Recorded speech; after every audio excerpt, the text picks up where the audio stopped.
Listen!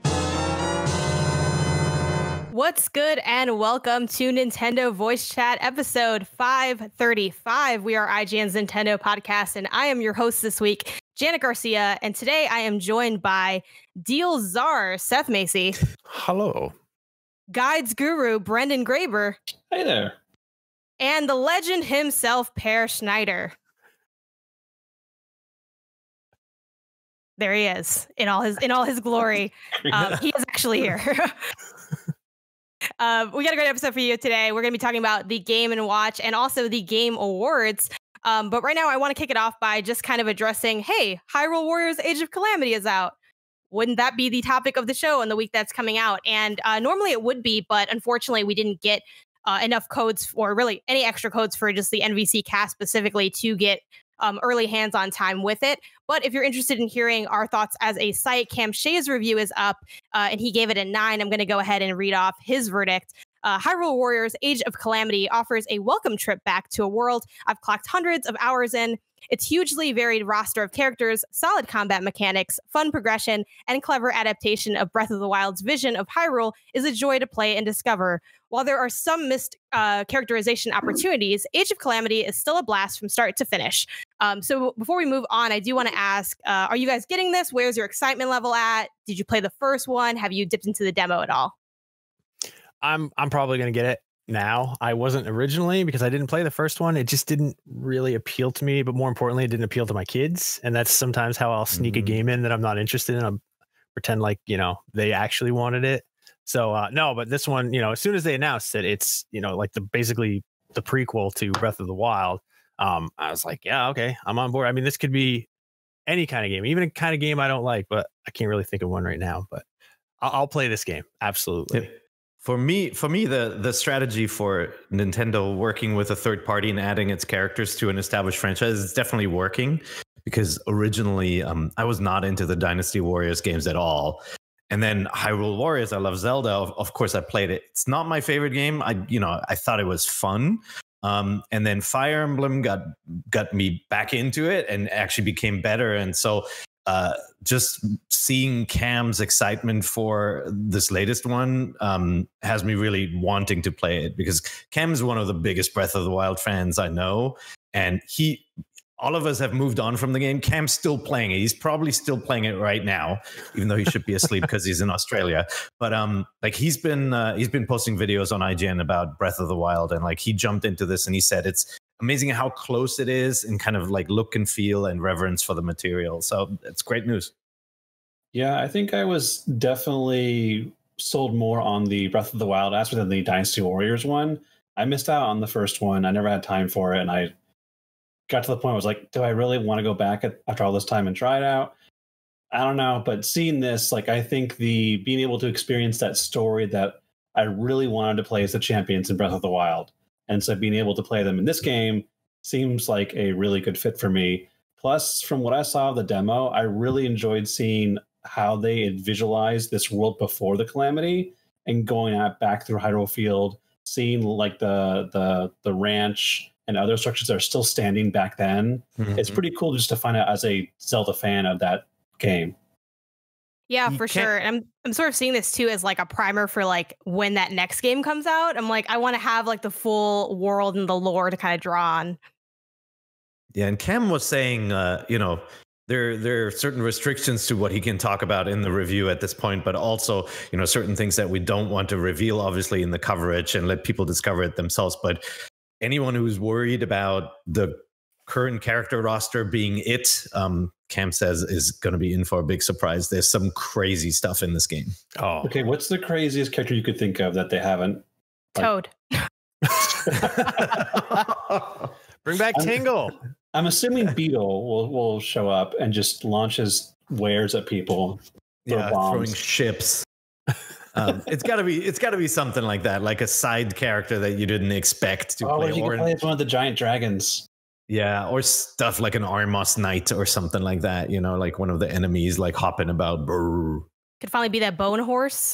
That appears. Or the King of the Mountain. Yeah. Yeah, so we'll have to find out when we get time to play it ourselves. I'm sure you'll hear our thoughts on a later episode once we've had time to go hands on it. ourselves. But a review we can talk about, that next gen hype. We were talking a lot about next gen. Ooh, yeah, we got the Game & Watch, and we have Game the & Watch. reviewer here, Seth Macy. That's right.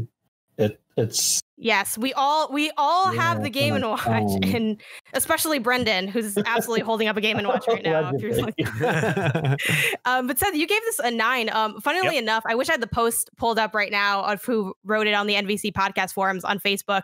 But someone did a hilarious in between of, because we had our next gen as well, which those consoles got 8s. And this got a 9. They just said Nintendo stays winning. And I thought it was so funny. Shout out to whoever had made that post. I thought it was hilarious. I shared it with everyone. But I think that does kind of speak to the fact that, I mean, obviously it's not exactly what those numbers mean. This just means that you think this device is amazing. But I love that sentiment and that idea of, hey, sure, we don't have a next gen console. We don't have a Switch Pro, but we're still having things to be excited about. So tell me, what makes this Game & Watch so exciting to you? The review was challenging, and I said it as much in the text that it's we've played these games, we know what the games are. I mean, ball is the only difference is it's Mario's head instead of Mr. Game & Watch, which is horrifying, by the way. Which is a little bit horrifying, yeah. But this is a collectible. This is a Nintendo collectible for Nintendo fans, and as far as being a collectible piece of Nintendiana, which is a word that I just made up, I think it succeeds incredibly well because it is so full of charm. It's built really much better than I expected. The screen looks awesome as long as you're looking straight on. It's got the old Famicom design, the gold face and that deep blood, almost blood red. It feels solid. It's just fantastic. And for $50, this is a great little, even the box. I think I did a separate mini review of the box itself because I was so taken by the charm of the packaging for this thing. And I put all those things together and I was like, this is an amazing little piece of Nintendo history. I hope everyone can get one. They were in stock for quite a while, but now they aren't in stock anymore. So I think it's just an amazing little piece of Nintendo and I love it with all my heart. It's a weird, it's one of those products that I don't think any of us would have predicted. Nintendo reissued a Game & Watch as a Club Nintendo reward at one point, right? I have one. It's in a box at the new office already. But the Game & Watch games are so limited that I think a lot of modern players just wouldn't enjoy them for very long. So it's clearly for collectors and older people like us, Seth. Right. But the fact that they took the Game & Watch concept and they didn't do a Game & Watch collection and put 2 very popular games on it. They gave it the golden color scheme, right? Which is the throwback to the original Famicom NES in Japan color scheme, which they also used for the Game Boy Micro. So it's this really cool celebration of Nintendo's origins, which are so intrinsically tied to Mario in this really unique package. And if you think it's just if you don't own this and you think it's just a remake of the original unit, the original ball machine has very different button configurations. Obviously, it doesn't have a color scheme. So it's a completely different unit just made to look like the original, but they did such a nice job with the look and feel. Yeah, Brendan, I was hoping on getting this. Say again? Is it Brendan, are you planning on getting this? The concept of ball is very appealing. Can someone please break down what ball is? For those who don't know. So it's hard to sell you on ball, but basically you've got your little Mario and he's doing one of these and you're juggling balls and there's 2 of them and you're like, holy cow. And you've got to kind of just move his arm to catch the ball. People who are only listening to this podcast are missing out. It's truly visceral action. It's the Dark Souls of ball juggling. It's the dark. Well, and then there's a New Game Plus mode where there's 3 balls in the air at any one time, and you have to catch those, and it gets real. There's crazy, also 4 different endings. The achievement system. Yeah, you caught the ball. There's hidden stuff. So there is. No ending. My one regret with my review is that I couldn't find my tri-wing screwdriver because I wanted to open it up and see what's inside. Just because I was curious as to what kind of. Seth, it's microchips. Oh, Or is it? There's not a tiny television inside of there with There's actually a small Master Chief inside if you open it up. It's not tiny magic, people. Ah, well, okay. Well, I guess it's good that I couldn't find my screwdriver then. Yeah, don't open it. You'll void the warranty. Yeah, God forbid. But yeah, Ball was interesting because that is one of the games that was on like the Game & Watch back in the day. And it's funny because like the history of the Game & Watch is that idea of, you know, Gunpei Yokoi seeing a businessman on the train on his commute playing with a calculator and saying, hey, I think we can provide something better than this. And that is what Ball is. It is more fun than playing on a calculator. He was right. I have to admit, he nailed it. Just absolutely knocked it out of the park. But yeah, it was hilarious playing Ball because I started playing and I was like, all right, I think I've seen all there is to see. And then I'm like, well, I want to keep going until I actually like die normally. So I think my my Ball score is like 400. The highest you can get is around 9,000 because it like there's a high score for A and a high score for B where it's like there's just the one ball and then or the two balls and then there's like the multiples. And they're like each around 9,000 because they only like have the capacity to go like X multiples of your score points. Like that's like classic old gaming conventions. So. Yeah, they literally run out of memory, of addressable memory. Yep. What are all your high scores? Oh, I played it and I was like, this is fun. I'm not going to play this anymore. I think my high score is like 70. I didn't die. I just was like, I'll go play Mario now. I haven't played a lot of the Lost levels. Yeah, for sure. How far into those did you get for your review? Like how like deep into each of the games did you spend?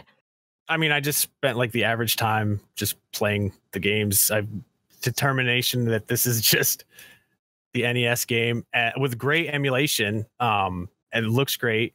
So, you know, mostly I spent looking for secrets and there's not some finding any new stuff. Like there's a new level select, right? Like you can go into Mario 1 and when you get to the minus world, you can actually open up level select and stuff like that. Wait a minute. They're Hold on a minute now. They're like little hidden things in there. They did mess with the code. I know that Sam sent me a text. He's like, minus world confirmed. Yeah. And I was like, that's awesome. But I didn't realize that there was secrets in the minus world. Now I don't think the minus world is just a glitch, right? It's not even supposed to exist. You're not going to get new levels or anything like that, so don't expect anything big. But like little Easter eggs like that, it's pretty cool. Yeah, we were actually talking about one of those before the show started. Seth, do you want to kind of talk about what the that iconic tune we all know? Oh well, if you hold down the A button for 5 seconds on the watch screen, it starts a How to Draw Mario song. That is extremely catchy. And now every time I see like counting, I think in my head, 1, 2, 3, 1, 2, 3. Yep. Pear's holding it up. Pear has got it up. And it's in different languages, which is like, which also surprised me. There's they actually messed up and they copped to it on the on their support page. The languages don't match up to the subtitles. So I think German is like Portuguese. And Spanish is Italian. Oh, really? Yeah. That's so funny. The subtitles are incorrect. So that's so Which, you know, they'll patch that out in a future update. Oh, yeah, surely that'll be easy. Day one update. You're right. I just looked at the German subtitles. It's not German. No, they're not. Maybe your German's just really slipping, Pear. I don't know. You're a little rusty. It might be rusty. But yeah, like the thing that really like struck me with this because I like everyone else here or almost everyone else here, Brendan. I looked at this and I'm like, oh, this is exciting to get. Sure, it's a Nintendo thing. I'm really hyped about like Mario's 35th. But just the main thing that struck me was just how gorgeous that screen is. Yeah. It really does feel like modern. And that's something that like I'm personally really looking for in my retro experiences, like sort of like a little bit of an enhanced version of what you could normally get. So even with like the Game Boy Advance, like I rebought a Game Boy Advance a few years ago, but then I'm like, I don't really want to use the worm light for this whole thing. So I'm planning on getting just a mod off. I use the site God of Gaming to do like get my like retro mods. So like turning this on, like that was just like the number one thing that stood out to me. I'm like, wow, this looks really good. Yeah. And it's actually pretty comfortable to play. Like unlike like I really want a Game Boy Micro, but I know that like that's gonna just destroy my hands. I was Game Boy experience was the worm light and the street lights passing on the car as you were driving. Oh yeah, it's that color combination. The pictures that I took of the screen don't do it justice at all. And that's just the way that the sensors are on a digital camera. There's like some moire, but like when you start it up, it looks like a page from a book. It looks like an illustration in like a children's Mario book. It is amazing. But like I said, the viewing angle is terrible. If you tilt it one way or another, you start to get a lot of variance in color that isn't true. But straight on, it is an incredible. I have to wonder if this is like the same screen that they use in the Game Gear Micro that which was Japan only, unfortunately. And also, I think we talked about, is this maybe going to be the hardware they use for some sort of Game Boy Classic in the future? Or GBA Classic. Or GBA Classic, which would be even better. That's the interesting thing. I would have pegged them as having done a kind of classic Game Boy with the monochrome kind of green screen with like Tetris and stuff built in by now. Now I don't know anymore if they're going to put a color screen in a Game & Watch. Yeah, it's so much better than under $50. Yeah, it would have had me to believe. I thought that I was expecting some cheapness feel wise and screen wise, but this is just an absolutely charming, and I hope everyone can get a quality Nintendo device. It is absolutely the best and coolest thing that is going to be collecting dust on my shelves, because right. I don't know how far in I'm going to get on this ball action. But I had just gotten rid of like all my collectibles. I was like, you know what? I don't need all this stuff. It just collects dust. And like as soon as the eBay check cleared, they announced this thing. I was like, I love that you're saying that like as your background. You don't even know. Yeah, as my background is so. Yeah, this is pared down. It's so dangerous for me. Like I looked at it. I'm not gonna keep playing it either, right? It is a collectible because we've played Mario so many times and have it on so many devices. But now I kind of want to collect some of the older Game & Watches. I don't have the original ball, but I do have the dual screen Zelda one, for example. Man, it's so tempting now. Oh, cool. Expensive hobby. Hey everybody, Zach Ryan here to talk to you about IGN's new weekly show, The Review Crew. Each week we're gathering folks from all over the gaming community to talk about the biggest and best games. We'll dive deep into each review. It's friggin' awesome about that. All these monks just running away from you in every direction. Pandemonium. Yeah. Talk about the things that we loved, the stuff that needs improvement, and probably have some spirited debates and laughs along the way. Yes. No! Yes. No! We're kicking things off with Assassin's Creed Valhalla, but in the coming weeks we're talking about Demon's Souls, Xbox Series X, Marvel's Spider-Man Miles Morales, PlayStation 5, and Cyberpunk 2077. You can tune in Mondays on IGN.com or listen to the full audio version later in the week on iTunes, Spotify, or your favorite podcast service. Hell, you can do both. I'm not your boss. Let us know what games you want to hear about, but more importantly, let us know who you'd like to see on the show. Until then, you're already in the right place with IGN. I'm trying to go in like just all on the random Nintendo stuff. Like I'm trying to get that sewing machine, like the camera for the Game Boy. Like let's go. Oh yeah. But speaking of that, I feel like Perry, you mentioned you're like, I didn't really see this coming as far as like what they would do with like a bonus kind of handheld thing. What weird thing is Nintendo going to do next? Just in the Switch era alone, we've had Labo, we've had Serial, we've had Ring Fit, we've had Mario Kart Live. So I reached out to all of you in the community and asked, what is Nintendo's next weird thing going to be? And we do have a couple responses. So I want to hear from these Yappa responses we have in video form. And then we can talk about those and also pitch our own bizarre, strange things that may or may not come to fruition. So first off, we're going to hear from Austin Amistoy with his idea for Nintendo's next weird thing. Hey NVC, it's Austin from Montana. My idea for a wacky Nintendo product has got to be Fire Emblem Homefront. All right, hear me out. It's an AR experience that smashes together the concept of LARPing with Fire Emblem. Maybe it comes with, or you can maybe purchase on the side, styrofoam broadswords and battle axes, and you can duke it out in public parks and city streets. All you need is a Joy-Con strapped to your leg, and if it gets struck by your opponent, that's a point for them. I think Nintendo had us all out and about in parks catching augmented reality Pokemon, so why not open warfare in city streets? Thanks, that's it. Hope you guys are having a good show. Oh man, you had me at open warfare in city streets. I'm into it. I already have a bunch of foam. Like I think I've had the foam sting sword in the other room, so I'm all ready to go down LARPing if you are. That's such a specific activity too. Like LARPing was, I'm going to kind of like expose myself for a second. LARPing was pretty big on my college campus. I went to small town college in Iowa. And yeah, like there was the people that LARPed hard. So I feel like that could actually take off a little bit. See, when Pokemon Go was in its heyday, when you went to like Golden Gate Park in San Francisco, there were people everywhere. I want to see that, but people with swords fighting each other everywhere. Absolutely. We had one other idea over from David, I think it's Vitich, for his idea for Nintendo's next weird thing. Hey, NVC, it's David from Toronto, and I think Nintendo's next unexpected product is going to be a Pokemon fitness app. Just think about how successful augmented reality games like Pokemon Go and Mario Kart Live have been, as well as fitness games like Ring Fit Adventure. I think the idea of leveling up Pokemon, catching them, and doing gym battles just by going for a walk or for a bike ride would be extremely successful. And it would be popular amongst gamers and non-gamers, particularly now, because I think everyone needs an extra reason to get active. Love the show. Keep up the good work. Vitality Sensor 2.0. Yeah, I like the direction these are going in. Like the AR stuff, Nintendo was pretty active with AR with the 3DS, obviously, right? Shipped with the cards built in. And it was magical at the time. And then, later on, Pokemon Go obviously blew up. The one thing I always went to was that, this device has a USB-C port. It doesn't have a camera, which was always weird. And I always figured eventually they'll do some sort of camera casing.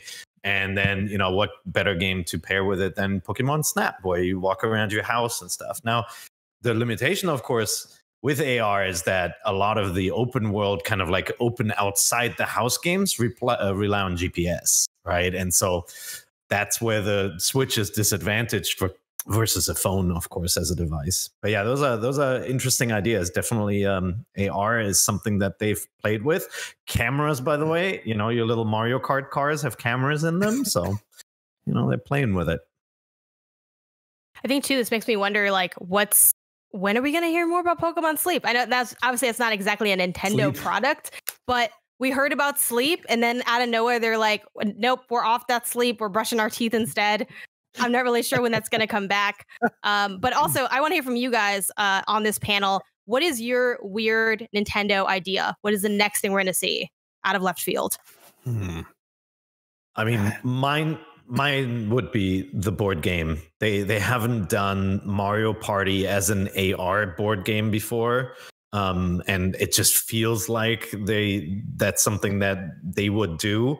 Now, obviously most of us don't have friends over all the time right now, so probably not a good thing to release in the next 6 months. But that just feels like it's the next crazy thing. They've done cardboard, they've done, these kind of construction things, but they haven't done the real AR board game yet. Honestly, I'd say bring back that Vitality Sensor. We never got it. And I think it would have some hilarious applications for scary games if it monitored your heart rate. Oh, yeah. Or tried to make you calm in the face of danger. If you could imagine, like, when you played Metroid Prime and you're trying to get through a room and you shoot the door, but the door doesn't open because it's loading. What if it wasn't loading because your heart rate was too high? It's like, no, the door only opens when you calm down. And you're trying to, like, escape like a lava room. You're like, okay, just got to be calm. Door won't open. Need to get out of here. Take it slow. And then the door opens when you finally just relax. That would be pretty cool. You could kind of combine that too with potentially some stuff with Ring Fit. I know they're still supporting that game. Like, we had that DLC drop, that free DLC patch where they kind of added in the Jump Up Superstar, and you kind of had a rhythm element to it. So I'm very curious as if they're going to expand on that. Seth, what is your bizarre Nintendo idea? I'm like racking my brain because it seems like Nintendo has been just doing cool things for like kids that you wouldn't have thought of, like Labo and, Mario Kart Home Circuit. So I'm trying to think, like, what are kids into right now that Nintendo hasn't tapped into? And I think they're going to release a camera so you can make your own Nintendo YouTube star with your Nintendo Switch. That'd be interesting, especially because Nintendo's not, that'd be a weird Zach, because Nintendo's so known for like not really being very like online focused and being very like, closed off in terms of the like risking kids exposure to certain things, but I think like controlling that narrative could be really interesting. I'm thinking they're going to go something just, I don't know, that doesn't make any sense at all, but that we still buy, because I feel like that is like everything that Nintendo does. Yeah. Yes. I'm like, I don't need this, but it would look nice, right? Like something wild, like a Zelda train set or something. Oh, like, Spirit Tracks. That's a good one. So we'll have to wait and see what they actually end up coming up with. But for things that we can currently celebrate related to Nintendo, the Game Awards, Jeff Keighley's Game Awards announced the nominees. And we had quite a few from the Nintendo category. Most notably, I want to kick it off with the biggest thing that Nintendo's represented for, which is Game of the Year. We got Animal Crossing New Horizons, Doom Eternal, Final Fantasy VII Remake, Ghost of Tsushima, Hades, and The Last of Us Part 2. Worth noting that Hades is also a playable game on Switch, but Animal Crossing is the Nintendo game. What do we think of this Game of the Year lineup? And do we think Animal Crossing has a shot at winning at this award show? Slash, do you think it should win in this category? I don't think Animal Crossing. I think Last of Us will win, because I think that's just like the obvious choice that everybody is going to vote for. But I do think maybe. Well, I mean, like, oh, look, I didn't actually play it. I'm not a Last of Us guy, but I think that's the game that has the most sort of, cachet behind it. But I think Animal Crossing should win, because I think that's the most important and helpful game that came out in this unbelievable year. Like, Animal Crossing couldn't have come out at a more perfect time. Everybody was playing it. Everybody was stoked on it. And there's still like so many people still playing Animal Crossing, like still loving it. And, that the whole time that game was first coming out, people were always DMing me, emailing me, hey, where can I get a Switch? I need a Switch. Like, I'm sorry, you can't buy a Switch. Like, I got to play the Animal Crossing. They're like Dave Chappelle, like, I need some Animal Crossing, man. But yeah, it's like a huge cultural phenomenon. I think it's probably the most important game of 2020. I don't know if it will win Game of the Year. And I also want to mention that Microsoft Flight Simulator was snubbed. Yeah, there are actually a lot of games are missing too because of the cutoff, right? Like, Jeff has the issue that he wants to broadcast his event in early December, and he's been working on the production for a while. And so a lot of the new games that just shipped, like anything on PS5 and Xbox One, Series X and S, obviously is not included and is eligible for next year's awards. That's what happened with Smash Brothers in the past as well, where like it was a December game and then it won fighting game the next year for that category. So that means no Hyrule Warriors in here as well if it if it lived up to these standards. I would say, I mean, Animal Crossing has a chance in that it's like the one game on the list that almost everybody universally liked. It was an escapism game. If I personally, like, to me, it comes in behind games like Last of Us 2 and Ghost of Tsushima. Like, Ghost of Tsushima is like exploration and combat joy. Last of Us is more misery, like it's an uncomfortable game, but everything was so well made. And then I would never count out little indies like Hades, which is another a big darling. But I can't see Doom Eternal or FF7 Remake taking this category. So I think Animal Crossing has a bigger chance than those games.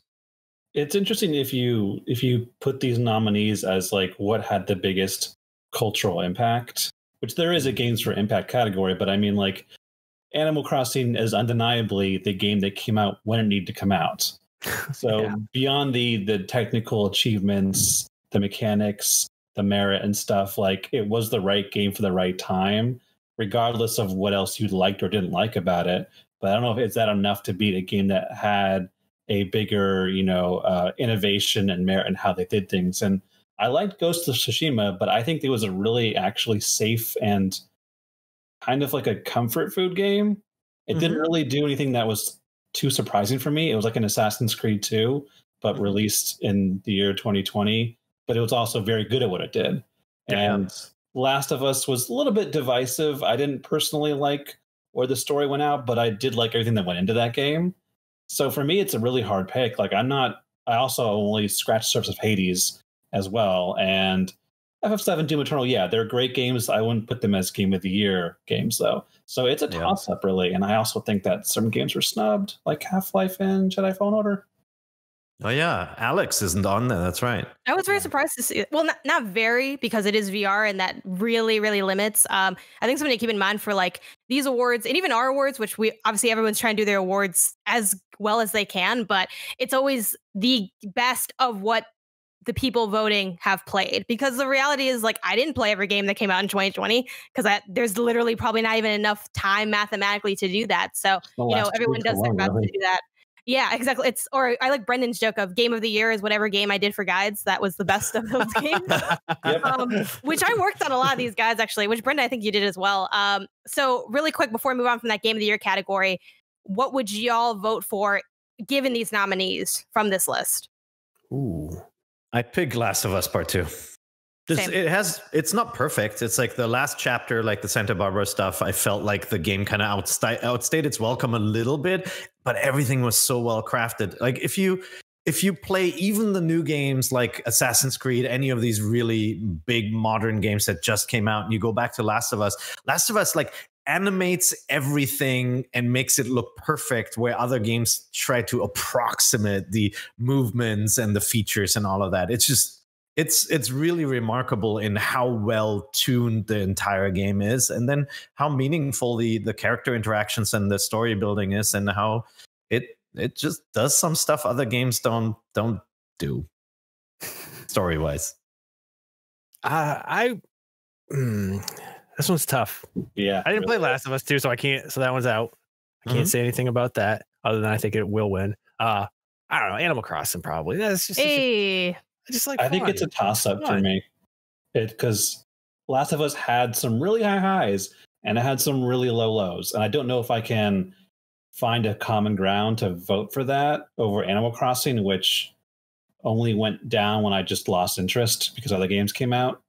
Yeah, for me, AC. The only reason why AC isn't at the top of the list is that it is not the first time we've seen this game pulled off. Like this game, these systems, the look and everything, it is very much an upgrade from the last game, but is very much like the last game, where I do think Last of Us did some stuff really differently and actually nailed stealth in a way that the first one didn't. So yeah, I hear you though. I mean, like nothing on this list doesn't deserve to have high accolades. These are all really good games. It was a great year for games. I will say that immediately. Yeah, very competitive. I was thinking about like, if only Animal Crossing came out last year, because I think if it came out last year, it would have been my game of the year. Last year, my game of the year was Control. At least it would have been a conversation that I would have had like internally, because I love Animal Crossing. I'm still playing. I think for me, the thing with Animal Crossing is, yes, it very much is that like the game that shook us all and we kind of all jumped into it and it, rallied everyone around. Like that's really a big deal. And I think it's worth noting. But to me, Game of the Year is like the best game of that year. And I think Animal Crossing has some pretty notable flaws, even in all the improvements that's made. So, yeah, I don't know. I'm glad to see it on there, though. And it's really cool to have like a Nintendo game, considering that we've talked about for quite some time that this hasn't been like the biggest, most flashy year for Nintendo. So it's nice to see that represented, because Animal Crossing was such a big deal success. Moving on to read off just some other notable games. I want to talk about some quick other games that are Nintendo games that are nominated for different awards, as well as notable games that are just playable on Switch that maybe you want to check out if you haven't yet. So Animal Crossing, in addition to the Game of the Year nomination, it also was nominated for Best Family Game and Best Multiplayer Game. Yeah, so Best Family Game was once again, yes, the Nintendo category, because we have Mario Kart Live nominated for that as well as Paper Mario Origami King. How do you feel about that? The Best Family watches someone play a game? Does that count? Yeah, that's a definition, right? Like, because otherwise Ori should be in there. Like, I really like Paper Mario, but I think Ori and the Will of the Wisps is a better game all around. So it's more I see a family game as something that you can play together with a family. Which Animal Crossing has this one locked. And multiplayer game, by the way, Animal Crossing is a fun multiplayer experience, obviously one of the defining one, but they didn't make that experience very easy, right? Like if you guys remember waiting to get into islands and all of that. Still waiting right now. I remember waiting for the birthday party. Still on an airplane. I'm flying in.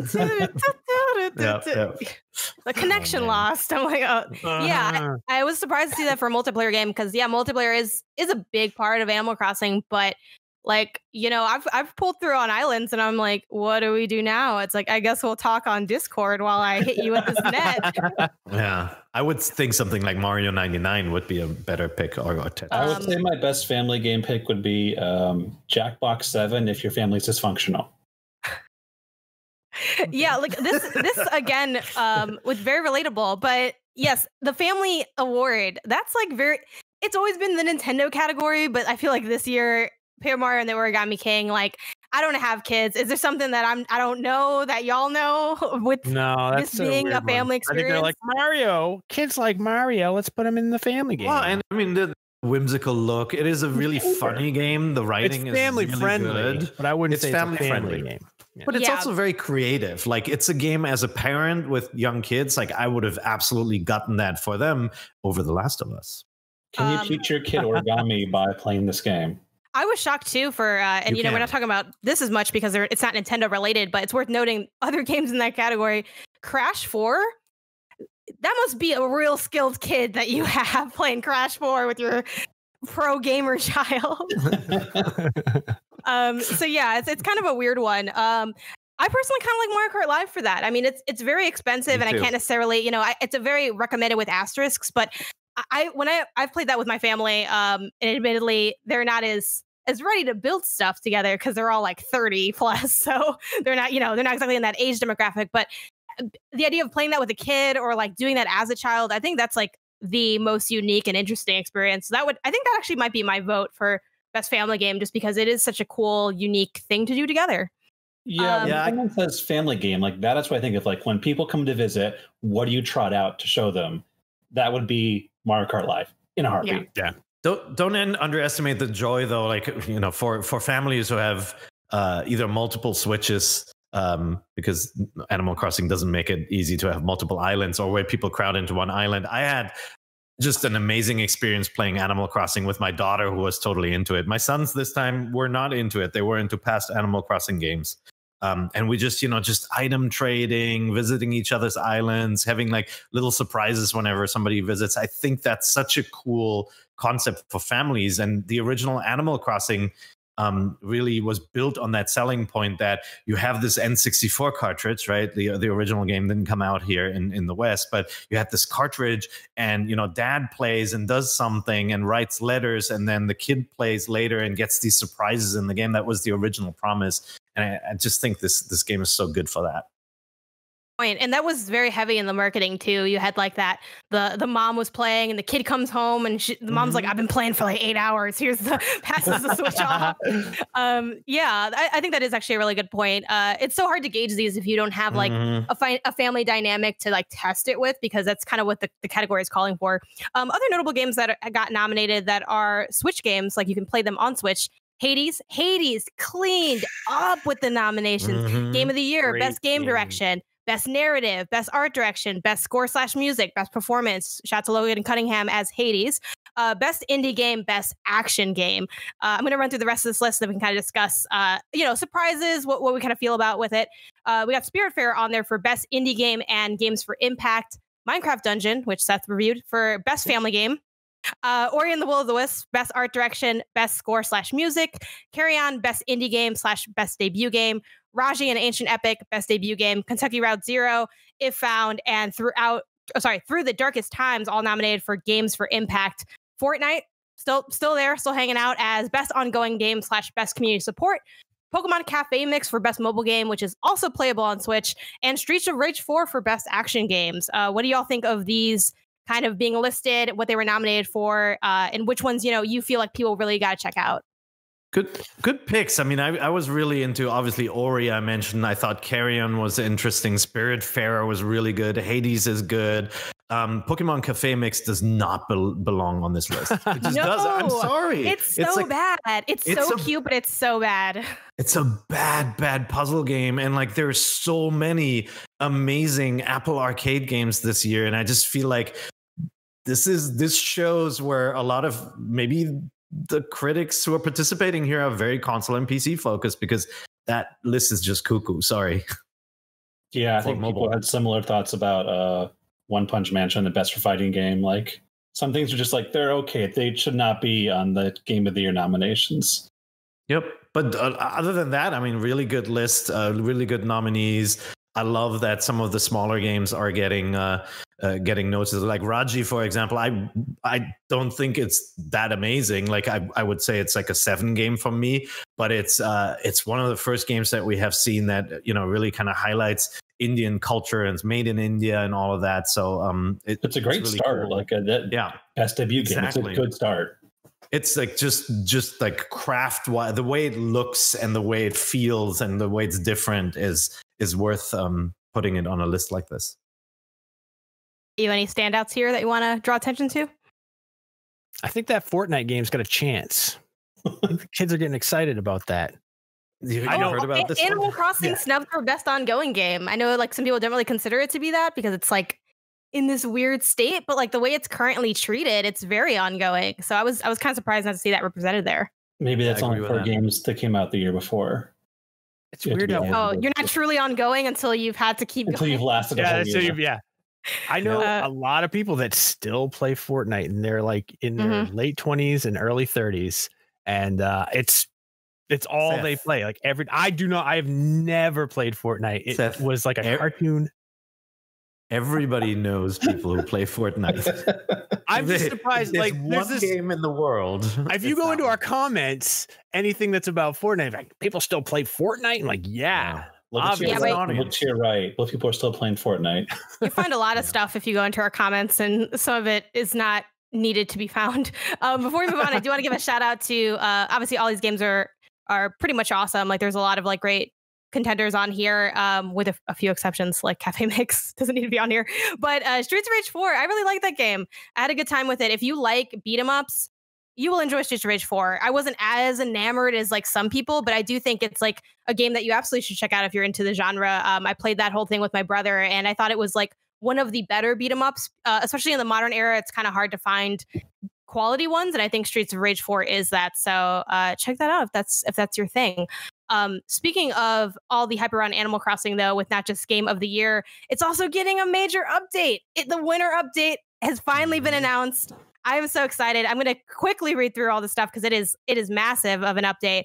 We got Turkey Day dropping on November 26th, Toy Day on December 24th, new reactions and hairstyles.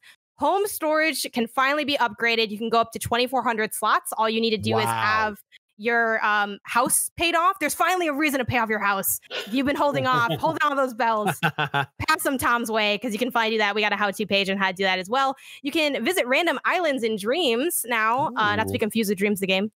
You don't need a dream code anymore. You can just go and surf the seas of people's mind palaces. It's great.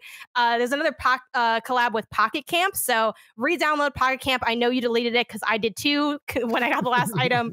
I'm gonna reinstall it just to get this phone because I'm weird. Island and resident data transfers are finally here. Do you own 2 Switches? I do, because they didn't have this at launch, but they have it now. Seasonal items to celebrate pretty much all these seasons, as well as New Year's was kind of a standout one. And I just found out from my Wiki's peers that they are not, you can't just time travel to these events. They kind of put something in place that kind of stops that. I'm guessing it's going to be like via an update instead. Not totally shocking, but like a little surprising, because you could time travel to Halloween. Go to New Year's though. Because can, but I don't know if there's like stuff they're holding back, because I know what you're talking about where the countdown does happen, because I also went to New Year's on my time travel Island of Sin. So maybe the items that are held back for that. But huge update. What do we think of this update? And are we still playing? I stopped. I booted up yesterday just to update.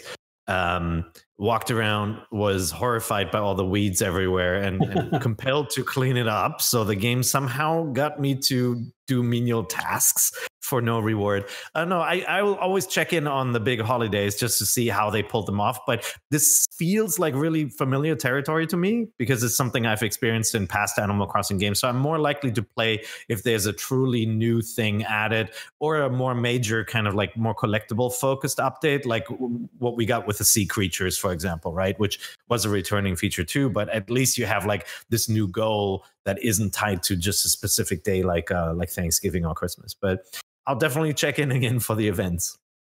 I'm happy to see those new hairstyles. I hope we continue to get more customization options for characters as the game move forward. Yes, that's what I I haven't played in a long time. I dropped off, and now I'm at the point where I'm afraid to go back because of what Pear just described. Like, I don't like to see the abandoned weeds everywhere. It depresses me. And I feel like I've abandoned. It's the same thing happened with like Nintendogs. I was like, I don't want to turn that on again. What if my dog is like, oh, that dog's been dead for years. So yeah, I fell off of it, unfortunately. Yeah, y'all should come back. I mean, it's Game of the Year is here now. I mean, hey, I loved my time with it. I wasn't like I was like not enjoying it anymore. Just other things started to happen and I never got back to it. And it gets to like a point where I'm like, no, I can't. It's just too much. I'm too stressed about all the weeds. I can't see it. Yeah, out of sight, out of mind. This is like one of the very, very few games because I'm also on that classic boat of like, it was fun, but now it's over. And now we play other games. I am still playing Animal Crossing. Part of that's because I restarted an island on my new Switch because the data transfer wasn't available there. And I've just been going and building and like there's always stuff coming out. So like the put down part doesn't end up happening because I'm like, I have my personal plans for my island. Like, okay, we're going to like get it to look like this. And then while I'm doing those personal plans, they're like, hey, we have like cherry blossoms or we have like maple leaves. And the furniture sometimes doesn't even look good. I'm like, I just want it. I don't even want to, I want to make this ugly umbrella in my tool shed and just put it out on the floor for people to see. Like, it's a compulsion at this point, but I'm so excited about this.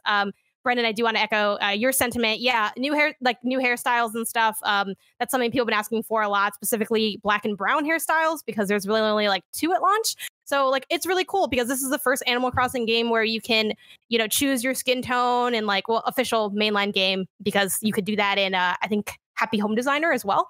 So like they're kind of adding on those improvements. That's really nice to see. I love that they're like bringing stuff that we've kind of been expecting, like the ability to go to random dream islands. So we're still waiting on Brewster. Don't know where Brewster is, but I am optimistic that we will get his coffee one day. I'm ready to sit with my villagers. You can sit next to them now.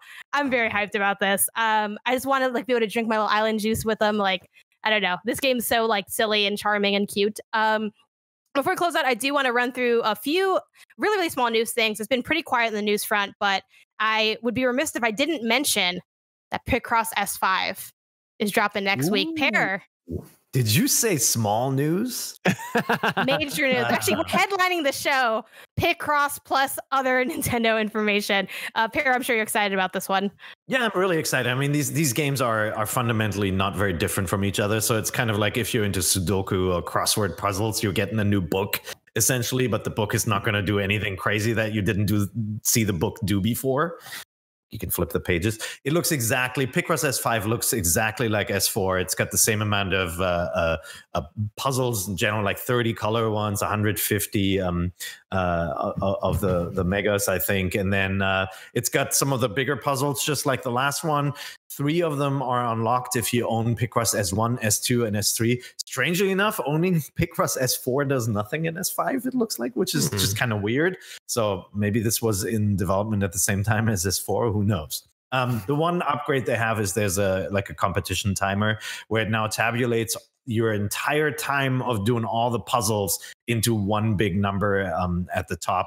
And they even updated the older Picross games to have that now. So if you have S1 through S4, you can update them now and it'll add that. But it's a very basic sequel, and that is exactly like S4, which means more puzzles. Remember, there's a Sonic one coming in the future that we don't know yet when.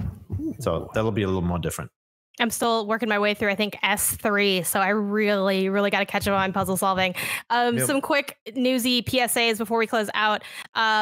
Again, that Super Mario 3D All-Stars update dropped where you can change the camera controls. You can also now use the GameCube controller. So there is no excuse to not play Sunshine. I don't want to see any. I've never played Sunshine in the podcast forums.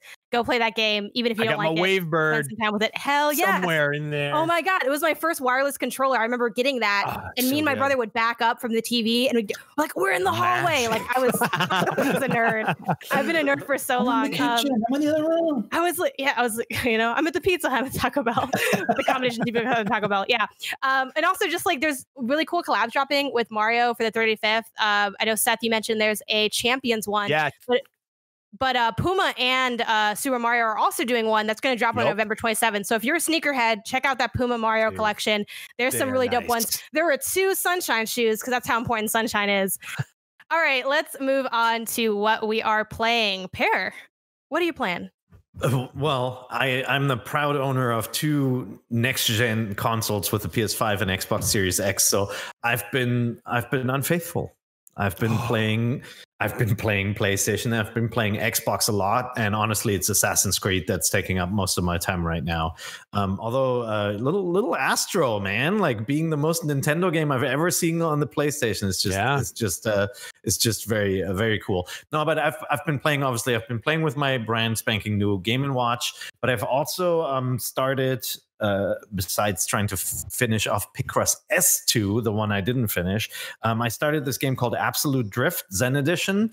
I think reviews for this game are embargoed, but we can share some impressions. It's basically a top-down drifting game under the tagline, if you come in first in a race, you're not drifting enough, where it's like the whole point of the game is to just skid your car sideways, and it's got this zoomed out view, really stylized graphics. It's really fun. It's hard. You have to figure out how to exactly get your car to drift and continue the drift and hit cones and avoid walls and get through these obstacle courses while drifting as much as possible. So if you're a gearhead and you're really into drifting culture, or you're looking for a kind of like a tricky puzzle game, I think it's worth a look. Nice. Brendan, what do you plan? What am I not playing? I love that deep sigh. The deep sigh guy. Upon us, every PS5 launch game, a handful of other multi-platform launch games.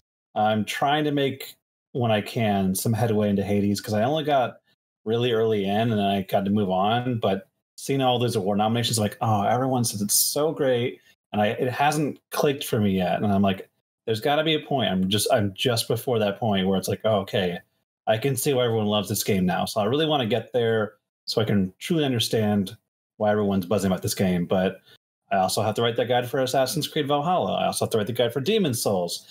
I also published the guide for Miles Morales. What else is there? Every other game. Yeah, there's a lot of games, a lot of good games. And then somehow I'll have to start playing Hyrule Warriors Age of Calamity, that fun stuff. But after that, Cyberpunk. So really got to play Hades now because you're not going to have time. By the way, I'm playing Alex on weekends. That's right. What's up? I bet we're going to see Valhalla streaming on the Switch. That would be really cool. Yeah, because Odyssey was streaming in Japan, and the Switch unfortunately cannot run Valhalla the way it looks right now. It would take a lot of work to get that to run on the system, but like. I do think that might be another experiment after Control in the Western market that they'll try out. Good game. Dig into Control as streaming because I actually didn't get a chance to do that. Like, how did it run? Yeah, I did. Well, in the launch week, I had huge issues. Now it actually performs really well. It's streaming is at least on a platform that doesn't have a built-in LAN adapter and all of that. Streaming works better with games that are third person than like faster first person shooters and fighting games. I have a Stadia too, and I was impressed at how some of the games ran on that. Control feels good. It's not as snappy as playing it when it's natively running on your machine. You can tell there's a little bit more delay, but it's totally playable. If only you could remote play from your PS5 on your Switch. I know that's like super illegal, but that would be really cool. Seth, what are you checking out these days? Oh man, it's so embarrassing, but I am today's actually my day off, and as soon as I'm done, I'm going to play Call of Duty. Why are you here? Because I love being on NVC. This is not. I was like, I'm not going to miss NVC. You broke the law. It's a day off because we're still doing like Black Friday stuff, so I still have to kind of keep checking Slack. So you're not off. I mean, I am because it's normally during the course of a day I won't play like 3 hours of Call of Duty multiplayer. But for Nintendo stuff, I've been playing. You're simultaneously having a bad day off and a bad day at work because you're not doing either fully. It's just the king of the middle. Hey, I'm gonna prestige today. That's my one goal for today is that I'm gonna prestige a multiplayer. But for Nintendo, I've been playing Super Mario Brothers 2 on Nintendo Online because I really love that weird little Mario game. Yeah, the lost Oh, levels. it was Doki Doki Panic. Oh yeah. I just can't. Like I started them. I'm like, let me see what this, because I've been scared of them my whole life. I'm like, let's see what these lost levels are about. No, Immediately not the touched lost that levels. Oh, that's just the second one. Just the one that was that we got in the West. No, but the lost levels is terrifying. No, I agree. The one that was all a dream. Right. Yes.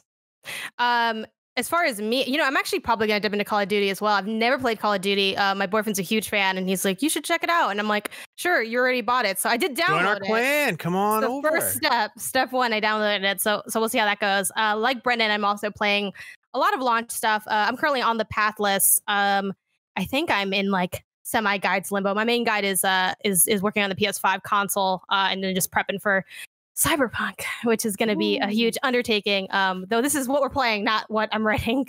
As far as Switch, I'm sort of like floating between. Of course, I'm still playing Animal Crossing, but I kind of have to pick my next big thing. I think it probably should be Hades as well, because I have not spent time with that game, and I really do want to get to know it. It's in our top 25, our top 10 actually for best Switch games right now. And I was reading the blurb for like our VO for the video that's coming out for that, and it was mentioned that like even if you hate roguelikes, you'll still love this. And I'm like, okay, this blurb is speaking directly to me. Wait, you hate roguelikes?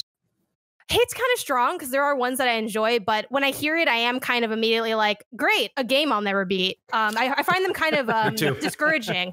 So like if a game is too discouraging, either in like structure or in length, I sometimes find myself just not wanting to play it, or like not wanting to like keep going with it, because it feels like such an uphill battle. But I've heard things about Hades and how they approach that genre that make me feel like, okay, I think I can overcome that. Yeah, because you kind of keep getting better. Darkest Dungeon, then. No, probably not. I just want to make you cry. I don't like my games. I don't like my games changing when I'm not playing them. It's like I don't want my toys to come to life at night either. Like I want a game that is like a written book and has a beginning and an end. I can play through it and can find everything. And so I'm never that much into randomly generated stuff.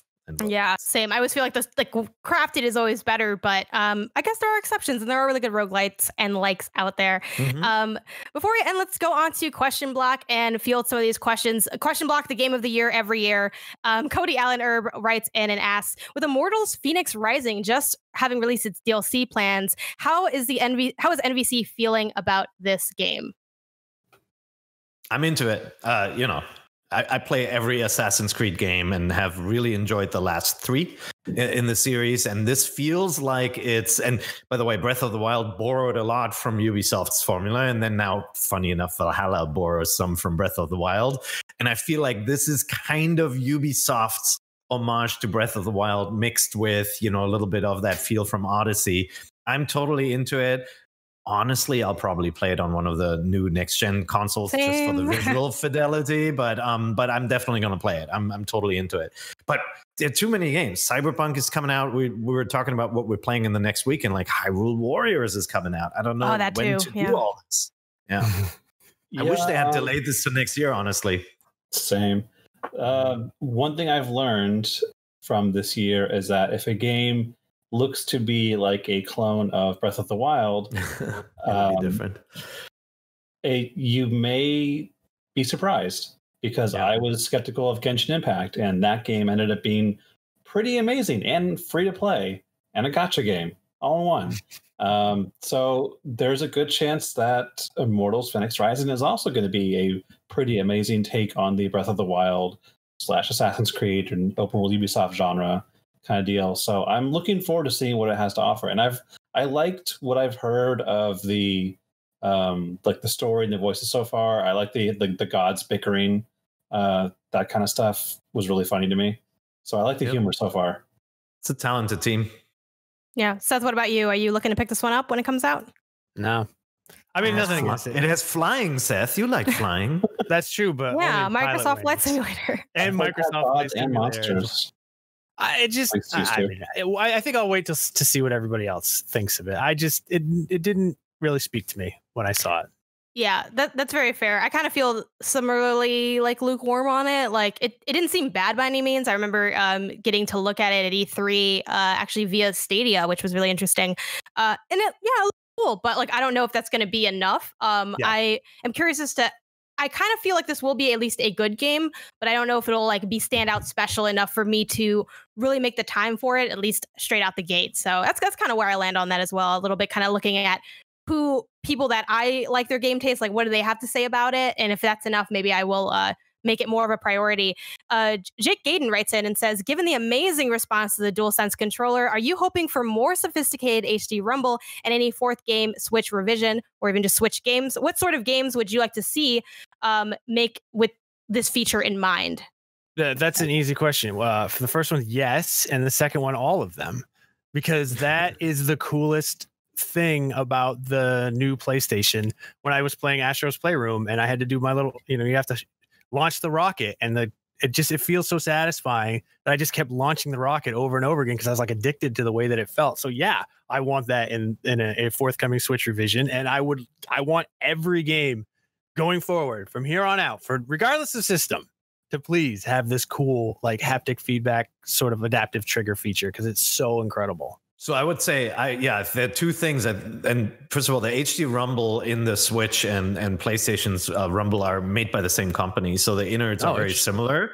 If you played 1-2 Switch, that was kind of, to me, the mind-boggling experience of like actually feeling Rumble do something different. It felt like they're physical objects in your controller rather than just a buzz, right? And like the PlayStation does that really, really well, but it's the triggers on the PS5 controller that are a real game changer. And like I was going to ask if you're going to play Call of Duty on the PlayStation, because that really, the triggers make such a difference on the DualShock. Like there's different tension to how the guns feel. Oh man, it's like hats off to Sony for really stepping up. And the Rumble is something that Nintendo, I think, was leading the way with, with the Rumble Pack for the N64. They really popularized haptic feedback like that for things like, finding secrets. If you remember in Ocarina of Time, like the Rumble when you get close to a secret, and they've been really moving stuff forward. But the triggers, Sony's really killing it there. Really cool. Yeah, they really kind of upped the ante, which is like a surprising twist, where Nintendo usually makes these weird innovations that like you don't think are going to work well. Then like, oh wow, this HD Rumble is pretty crazy. But like thinking the bow in Astro, right? That dude, like when you shoot the bow for the first time, it's so good. Trying to compare then like the ice cubes in 1-2 Switch and like the feeling of that to what we've got with the launch games to PS5, and just like Nintendo has their work cut out for them to kind of fight back with this and show off what they can do with the Joy-Cons. A lot of it is software, though. Like with the Rumble, a lot of companies are not using the HD Rumble the way that Nintendo was hoping they would. Right. So, yeah. Yeah, I love that you bring up the triggers, though, Pear, because I think that's like when I think about how the Switch feels in my hand, the triggers are not something I'm exactly crazy about. There's actually a lot of parts of the Joy-Con that I'm not that into, like the D-pad as well as that weird kind of arrow breakup. Yeah, it should have been us. Like we should have had that DualSense feeling, right? But I would, I guess, like to see maybe a revision in the form of the Pro controller, because I think the big issue with Nintendo's HD Rumble right now is it's on like the Joy-Con primarily, like is where you really get like the ice cubes and you get like I remember Snake Pass, I think it's called. Like that uses HD Rumble quite a bit as well. And like some of the driving games as well have like that kind of heavy, intense like car vibration when you're on certain like terrain. But other than that, and like a secret here and there in Mario Odyssey, like I feel like they kind of lean more on games that already are using the Joy-Con primarily, and that's honestly just not a lot of the games. So yeah, there's kind of a couple layers of issues here, but I totally agree. I would love to see this just in all games. I miss it when I am not playing on my PS5. It has honestly sort of swayed me to go third-party PS5 instead of third-party Microsoft, where I normally go, because I used to like that controller more, but the DualSense is just so cool that, I want that there all the time. As far as specific games, Luigi's Mansion 4 DualSense level Rumble, you feel the coins coming into the vacuum, like you hear it on the speaker. Yeah. That's what I would love to see as far as specific implementations, because that's actually what you feel if you ever have gone to like a Dave & Buster's or somewhere else that has this machine, like the Luigi's Mansion arcade machine. You have the vacuum in your hand, and it's so like immersive and cool. Like bringing that experience home would be so special. The last question I want to highlight from Question Block is James Defender. I'm not sure. I might not be saying your last name right. I'm sorry, but they ask, who is the most huggable Mario character? I think it's a really important question to address before we close the show out. It's Yoshi, obviously. There's no other choice. He's not soft though. No, he's going to be like all rubbery and scaly. Scaly, Why would you not want to hug Yoshi? So you're hugging that scaly boy. What about Yarn Yoshi? Oh, yeah, well, Yarn Yoshi is good. Yeah, okay, yeah, that's good. All right. And of course, whatever touch Fuzzy get dizzy. Yoshi. What creature touch Fuzzy get dizzy is super huggable. That's true. That's a good one too. Seth, who you hugging in the Mario universe? Wario looks real huggable. He's a big boy. Get your arms around Dinky. him. Yeah, but then the smell that comes with that hug, though. He needs super garlicky. Hug. He looks like you're gonna lose your eye from that mustache. It's just gonna get you in the corner. For me, even though I have not spent more time with Galaxy, like I do want to, because I didn't play that when it came out, and I got it on the collection. I think, what are they, like the little like the Lumas? Yeah, the little. I have one right here. I would hug that. I want to hug that so bad. They're so soft and whimsical. But yeah, let us know in the comments what your most huggable Mario character is. But that's about all the time we have for this week. A big thanks to Logan Plant, our NVC assistant. Remember, you can reach us at the email nvc@ign.com or hit us up in the Nintendo Voice Chat podcast forum on Facebook. Be sure to also keep an eye out on ign.com for articles that are named Tell Us, question. That's the format we are using to get these Yap videos and get these on the show. But most importantly, remember that NVC is the only place where you can get the thing. Get it.